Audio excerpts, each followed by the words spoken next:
Bonjour tout le monde. Voilà. Un cours, à mon avis, très important pour comprendre certaines choses, pour comprendre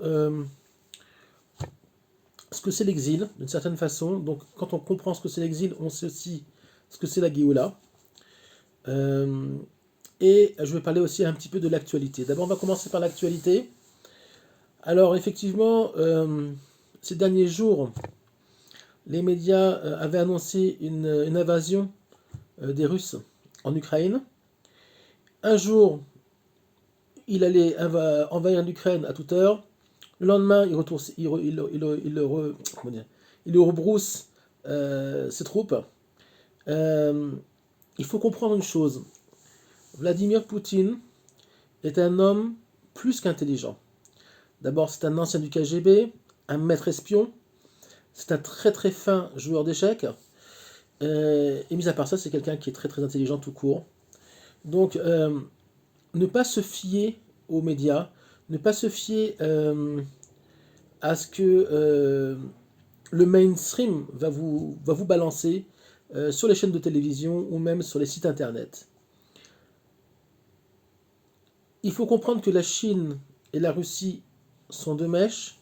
Les Chinois sont intéressés à reprendre ou liquider tout simplement Taïwan pour des raisons politiques. Ils ne veulent pas que des provinces proclament officiellement leur indépendance. Donc ils seront prêts à faire un exemple. Les Chinois sont très très très agressifs et ils n'ont aucune pitié pour personne ni pour rien. Donc ça c'est un. Les Russes, ils sont plus fins, plus occidentalisés, ils ont moins de, comment dire, euh, au niveau de l'extériorité, ils ont apparemment moins de brutalité que les Chinois. Les Chinois, c'est quelque chose de, ils sont inhumains. Mais c'est pas entièrement vrai non plus, puisque les Russes sont comparés à des ours et des ours polaires. Et les ours polaires, c'est la bête la plus dangereuse sur la planète, plus dangereux qu'un tigre et qu'un lion. On le sait, ce sont des bêtes extrêmement méchantes, même s'ils sont très mignons, tout blancs, avec des bonnes gueules, des grosses pattes, on a envie de les prendre dans nos bras. Mais il faut savoir une chose, que l'ours polaire est une des bêtes les plus dangereuses de la planète, carnivore, elle peut manger des enfants, des hommes sans problème. Vous allez me dire, les lions et les tigres aussi, mais la différence entre un ours blanc et un tigre et un lion, c'est que le tigre et le lion, eux, ils ont, on va dire, un esprit quand même de famille. C'est pour ça qu'il est très facile, ou relativement facile, d'adopter un tigre ou un lion, si on sait y faire, qu'on est un professionnel. Pourquoi? Parce que les lions ont l'esprit de clan. Ce que n'ont pas les ours polaires, forcément, ils sont plus solitaires. Donc les Russes sont plus solitaires on va dire sur le plan politique, sur le plan, on va dire, militaire. Ils sont très autonomes et ils sont extrêmement, donc, très, très, très dangereux. Il faut comprendre que la Russie a été mise ces dernières années au banc de l'Europe au niveau commercial. Donc il y a beaucoup de choses, je ne peux pas rentrer, ce n'est pas un cours de politique du tout, mais il faut comprendre que le conflit, même si apparemment aujourd'hui, on est mercredi, a l'air de on va dire, de se tasser, d'éventuellement être annulé, n'y croyez rien. On ne sait pas, peut-être que oui, on espère que oui, mais à mon avis, il y aura quelque chose. Pourquoi? Parce que tout simplement, ça a un rapport aussi avec la Géoula Shlema. Et comme je l'ai dit dans mon dernier cours, depuis septembre 2019, on est rentré dans la dernière phase, apparemment, de la rédemption du monde et d'Israël. De quelle galoute on doit sortir? Maintenant, on va commencer le cours. De quelle galoute on doit sortir? On doit sortir d'une galoute qui s'appelle Galoute Adat. Alors, vous allez me dire, oui, mais moi, on connaît Galoute Mitzrayim. D'accord. Mais il y a aussi un concept qui s'appelle Galoute Adat, qui est repris essentiellement par le Baal Shem Tov et évidemment Rabbeinu, Rabbi Nachman de Breslev. Rabbi Nachman de Breslev en parle énormément dans l'Ikouté Moharan, dans le l'Ikouté Halachot. C'est très présent dans sa façon d'expliquer l'exil. Et vous allez comprendre que tout simplement, c'est ça. Tout simplement, c'est le point. C'est quoi le galout à date? Alors, le date, j'ai déjà expliqué dans un cours, regardez si vous voulez, mais je vais redonner des données par rapport au cours que j'avais fait sur date et Emouna. Date dans la Torah, c'est l'intimité. C'est pas que la date, savoir, c'est l'intimité. Quand un homme connaît une femme, dans l'intimité, dans la Torah, il y a marqué la date. À Gever Yoda et Ishto. L'homme, il connaît sa femme, c'est-à-dire tout simplement qu'ils ont une relation. C'est aussi la conscience du divin. C'est-à-dire que quand on est dans l'intimité, on prend conscience aussi du divin. Tout simplement, on n'est pas des gens qui pratiquons les mitzvot de façon robotisée, comme la plupart des gens, mais on essaye de mettre une intention, une conscience dans une bracha, dans une tfila, et c'est extrêmement compliqué. Pourquoi? Parce que nous sommes dans l'exil du date. Nous sommes là pour réparer cet exil-là, mais nous sommes dans l'exil du date. On est dans l'exil de la conscience du divin. Quel était le vecteur dans l'histoire juive du date dans le monde? C'était le Beth Amikdash. On n'a pas de Beth Amikdash, donc c'est pour ça que c'est tellement difficile aujourd'hui dans nos générations et depuis que le Beth Amikdash a été détruit, d'avoir une vraie conscience du divin. Ne pas être des gens uniquement religieux, ne pas avoir un sacerdoce, c'est pas un folklore le judaïsme, c'est quelque chose c'est prendre conscience d'être dans l'intimité du divin. Alors, comment on arrive à l'intimité avec Hachem? D'abord, on s'appelle la kavana, à savoir que quand on fait une bracha, et ça tout le monde tombe, et moi le premier, j'essaie de réparer tous les jours, mais c'est pas évident. C'est quand tu fais une bracha, n'importe quelle bracha, même quand tu bois un verre d'eau, c'est pas que tu fais Baruch Hashanah, tu dis la bracha, mais tu penses à la bracha elle-même, tu essaies de prendre conscience de la bracha que tu dis, de la comprendre, de comprendre ce que tu dis, et de faire une kavana, à savoir d'avoir une intention vraiment pour Hachem. Pas évident. Ça a l'air simple, mais c'est pas du tout évident.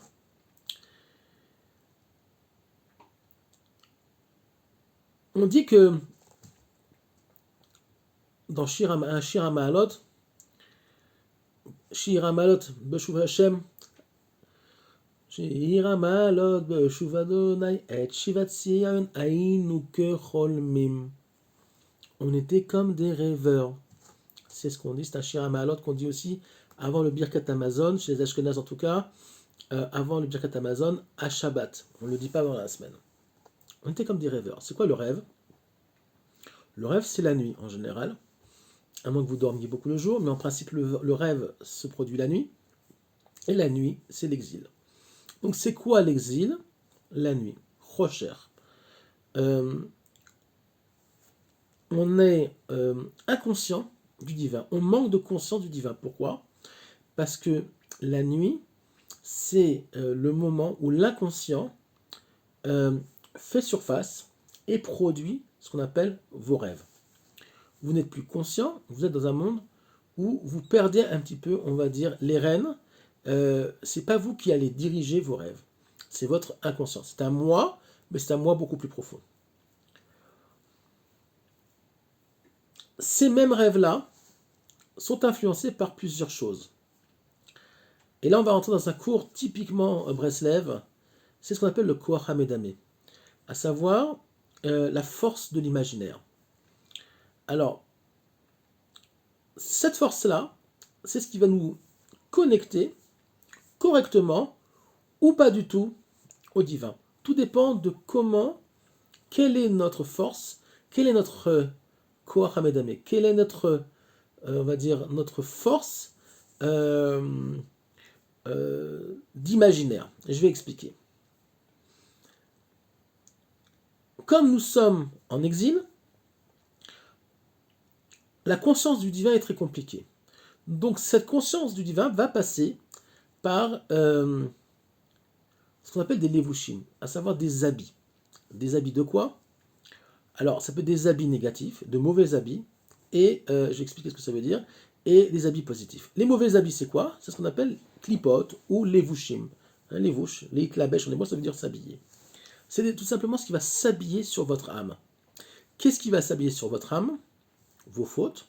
À chaque fois que vous faites une faute ou vous avez un manque, vous créez ce qu'on appelle un lévouche, une clipa, donc un écran entre le divin et votre âme.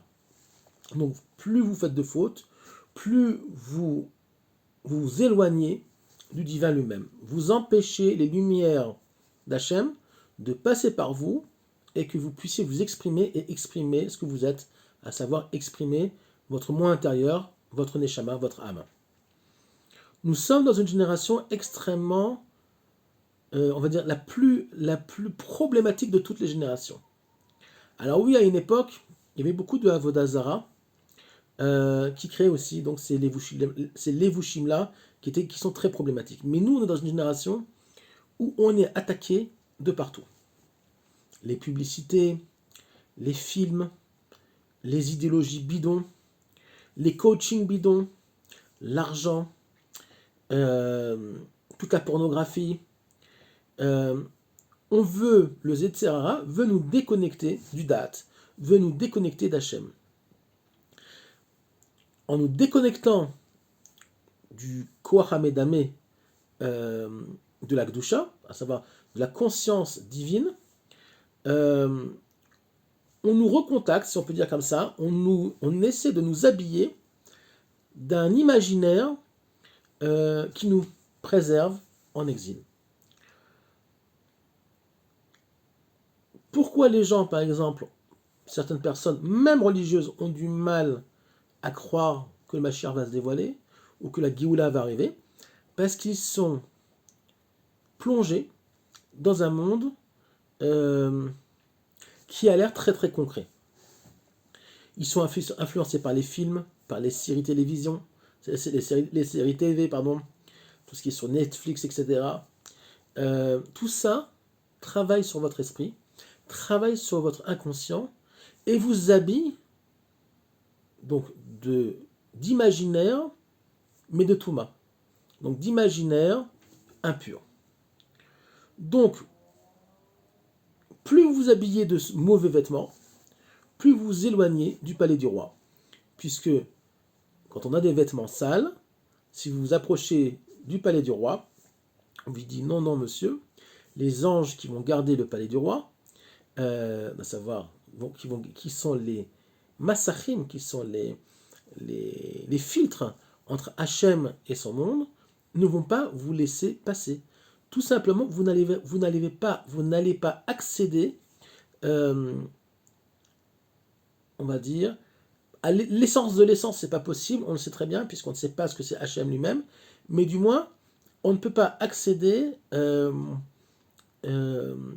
au trône céleste au niveau de la conscience.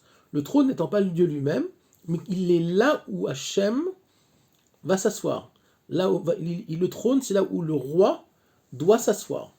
Donc même la pièce principale du palais où est le trône céleste, sont les mondes les plus supérieurs, puisque dans un palais, il y a plusieurs pièces, jusqu'à ce qu'on arrive on va dire, au bureau du roi.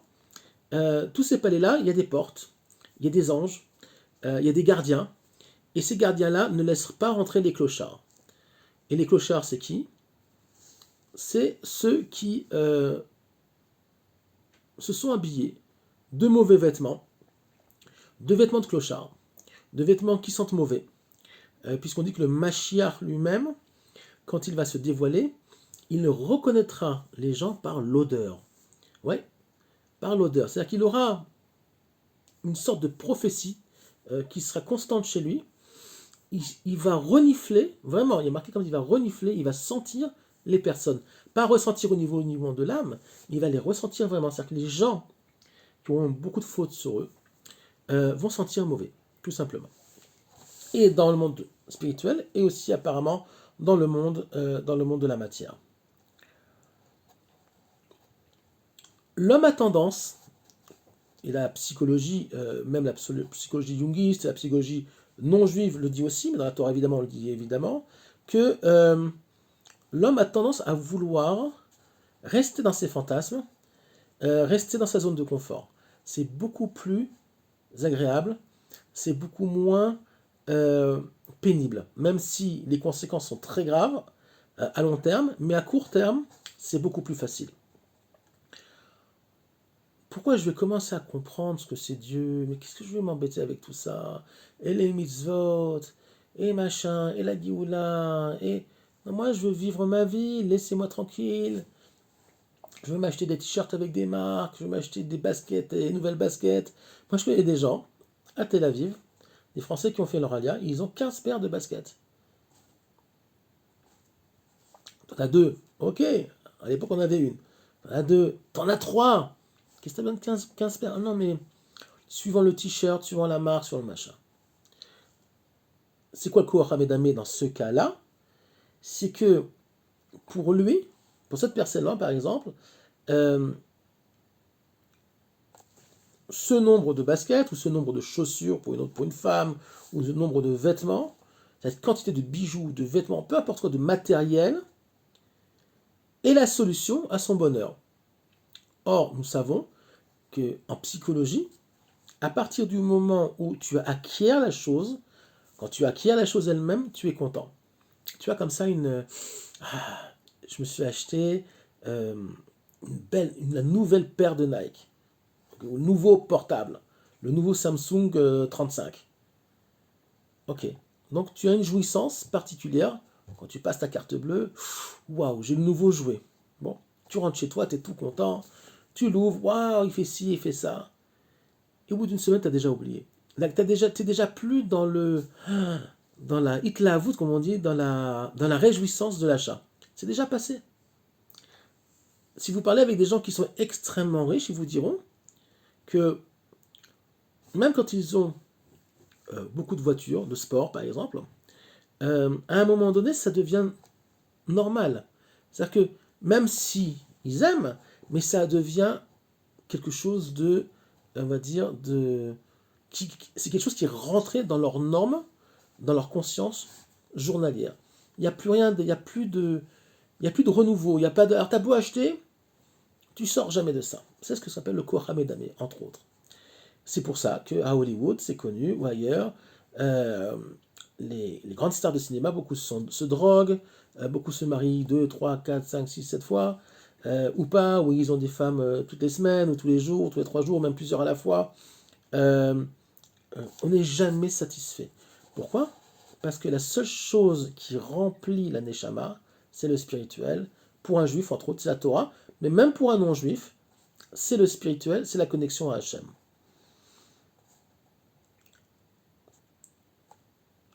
Comment sortir de ça? Déjà, arrêter de regarder des choses qui ne sont pas cachères. Ce qu'on appelle Shmirat Hayenaim.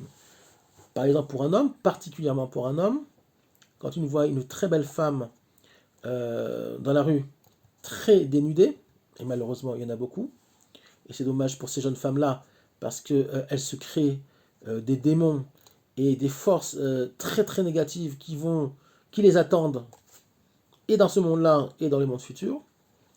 Et je peux vous garantir que c'est pas marrant du tout. Euh, Chaque regard, je parle aux femmes, sachez une chose, une femme pas de sanoa, qui va s'habiller très sexy pour attirer le regard des hommes, chaque regard des hommes qui va se poser sur elle va lui créer une force négative extrêmement grave. Alors, la réponse, je la connais, ils n'ont qu'à pas regarder. Mesdames, ça ne se passe pas comme ça. D'abord, si les femmes s'habillent sexy, c'est parce qu'elles veulent qu'on les regarde. C'est une chose, sinon elles ne s'habilleraient pas sexy. Deuxièmement, la nature de l'homme, elle est que oui. L'homme a ce yetzer très fort en lui de regarder. Donc maintenant, je parle aux hommes. Vous voyez cette femme-là, extrêmement dénudée, qui magnifique, tout ce que vous voulez. Alors je sais que c'est compliqué, mais détournez votre regard. Ne la regardez pas, baissez les yeux, regardez ailleurs. C'est très compliqué. Les hommes qui voient ce cours-là me comprendront. C'est très compliqué, mais c'est faisable. Pourquoi? Parce que le regard, l'observation, peut être aussi un viol. Un viol, pas un viol physique, mais c'est un viol spirituel. Donc, elle se laisse violer et vous voulez violer. C'est extrêmement grave. Pourquoi?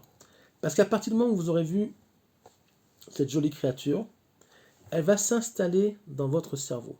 Par exemple, les gens qui sont accros à la pornographie, ils deviennent fous. Pourquoi? Parce que ça devient comme une drogue, comme la cigarette, comme de l'héroïne.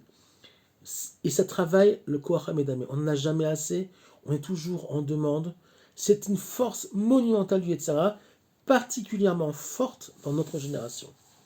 Donc déjà, cette clipa-là, du regard pour les hommes, particulièrement pour les hommes, il faut la travailler. C'est très très important parce que vous aussi, chaque regard posé sur des parties X du corps d'une femme, habillée ou moins habillée, va vous créer au niveau de votre neshama de gros soucis.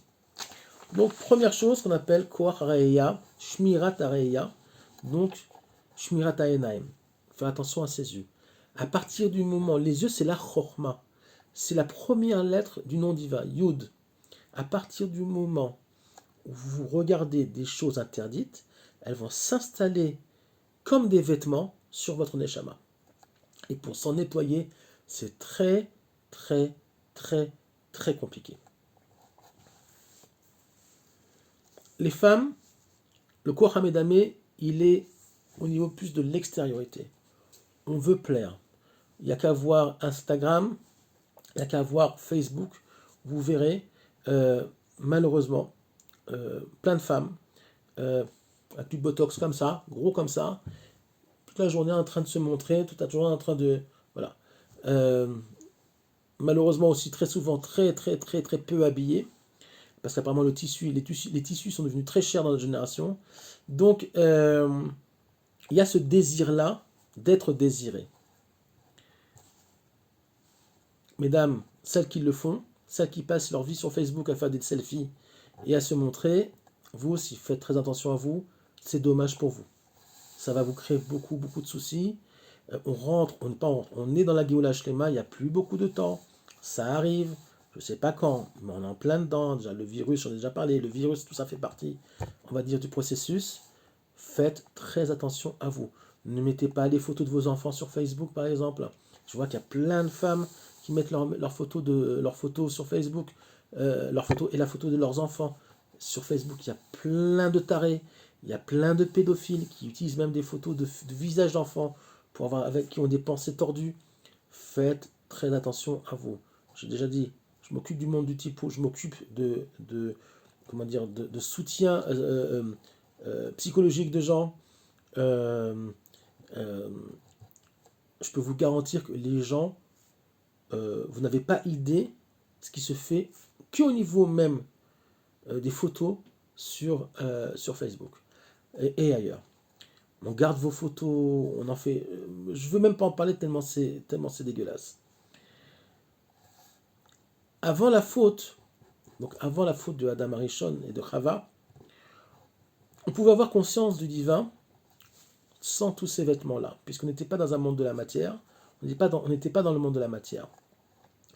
Donc c'était beaucoup plus fin. La conscience, le date qu'on avait, l'intimité qu'on avait avec Hachem était beaucoup plus fine et était beaucoup plus originelle. Quand on est tombé, donc quand Adam et Chava ont fait la faute, c'est pas un cours sur la faute elle-même, on est passé de ce qu'on appelle Kutnat Or, avec un Aleph, à Kutnat Or avec un Ain. De quoi on est passé? Tout simplement d'un monde de lumière à un monde de peau. Donc Kutnat Or, on passe du Aleph au Or avec un Ain. Ain étant aussi la lettre de Ain, les yeux. À savoir qu'on est passé d'un monde où on voyait le monde de l'intérieur, le monde était beaucoup plus spirituel, et quand on est passé Kutnat Or, avec un Ain, on est passé dans un monde où notre conscience au divin, on va dire, notre connexion à ce monde-là va passer par les yeux, par le Ain. Le Ain de Or, qui dit aussi qui fait peau, mais c'est surtout, tout simplement on est passé du monde de l'intériorité au monde de l'extériorité. Le tikkun, avant la Géoula, et le birour, donc la réparation et, on va dire, le tri qui va se faire avant la Géoula est au niveau de ce Koach Hamedame qui doit être, on va dire, recanalisé. Il ne doit pas être effacé, parce que pour le moment, euh, euh, on en a besoin. Il est nécessaire même pour le travail divin, mais il doit être nettoyé, canalisé, influencé par des bonnes choses. Voir de l'Akdoucha, voir un Sefer Torah, voir un livre d'études, voir des choses positives, pas de la violence. Même la violence, c'est un problème. Il n'y a pas que le problème, un manque de tsniout, mais la violence, c'est un problème. Il ne faut plus voir de films violents. Moi, je sais qu'aujourd'hui, moi, j'étais avant, quand j'avais pas commencé à étudier la Kabbalah, je parlais d'une dizaine d'années, j'aimais bien les films d'action, les films violents, comme tous les hommes. Les bêtises. Aujourd'hui, je n'y arrive plus, par exemple. Donc, si moi je le fais, tout est possible. Parce que j'adorais les films d'action, j'adorais les films de violence, etc. Et là, aujourd'hui, je me suis aperçu que parfois, je vois de temps en temps un truc qui passe comme ça, donc je regarde. euh, et puis, je vois que je peux plus. Je n'y arrive plus. Pourquoi? Parce que, Baruch Hashem, Léat, à force de faire attention, l'âme devient plus sensible. On devient plus sensible. Pour être en contact avec Hachem, il faut qu'on devienne des êtres sensibles. Sensibles à son entourage, sensibles au monde dans lequel on vit. Donc, par ce biais-là, aussi plus sensibles au divin. Et vous allez voir que vous allez voir les choses différemment.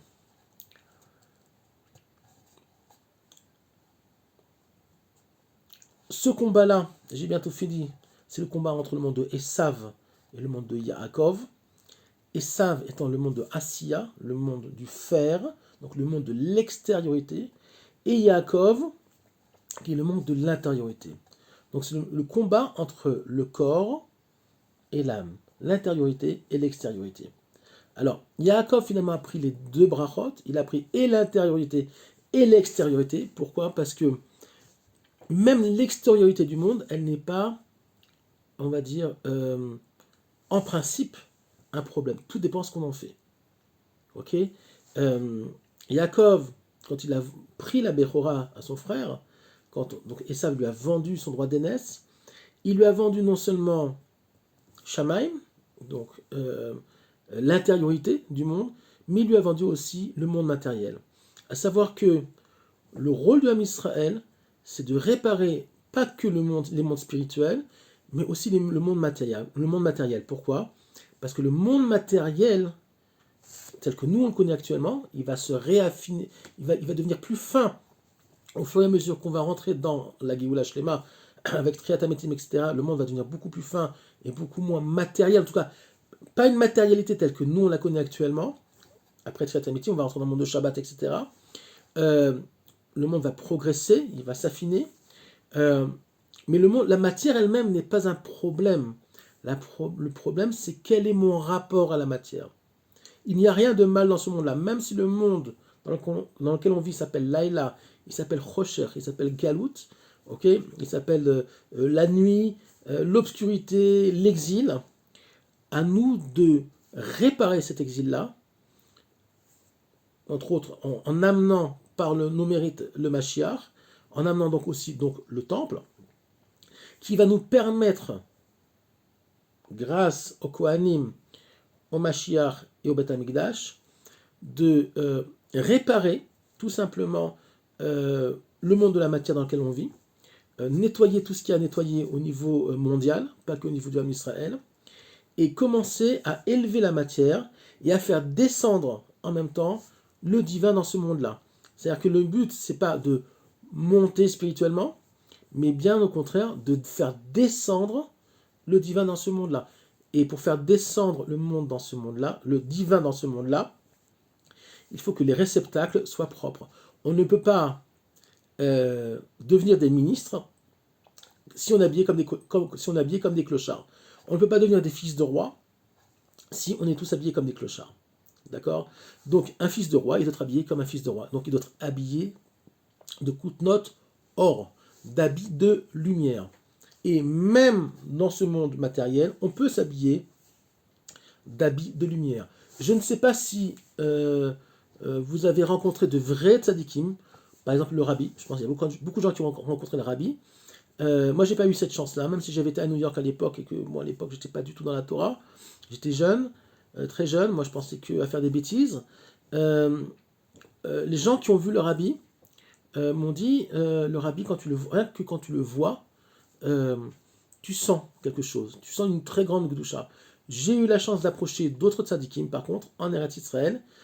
Et oui, j'ai aussi connu ça. Alors, c'était pas le rabbi Lubavitch, c'est d'autres gens. Euh, Par exemple, je peux citer un nom, le Rav Stavski, qui est un des raves avec qui je suis en connexion, en contact. C'est quelque chose qui n'est pas explicable. Malheureusement, il ne reçoit plus parce qu'il a été lui-même très malade. Euh, mais à l'époque où il recevait, le seul fait de le voir, vous ressentiez déjà quelque chose. C'était absolument incroyable. Voilà. Et aussi d'autres gens que j'ai rencontrés, des gens très très particuliers qui dégagent beaucoup de spirituel, beaucoup d'énergie très particulière.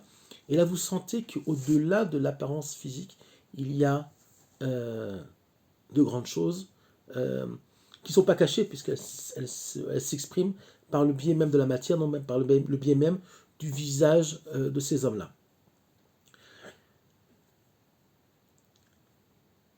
La différence, et on va terminer maintenant, entre l'extériorité et l'intériorité du monde, l'approche, j'en ai déjà parlé, c'est ce qu'explique le Rav Ashlag, le Balasulam. Il nous dit comme ça: le monde des Esav, c'est les Kabel, Almenat les Kabel, c'est le monde du corps.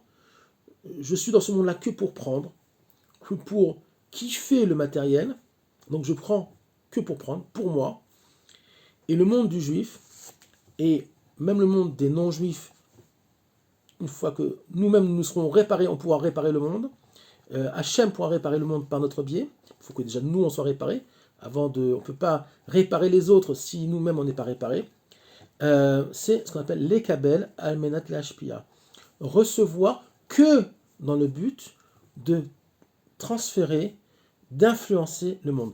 Ki mitzion tetze Torah, de Tzion sortira la Torah. Alors qu'on dit la Torah, c'est pas le Sefer Torah, c'est le date aussi, c'est la conscience du divin.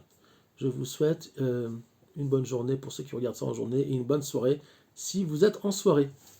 À très bientôt.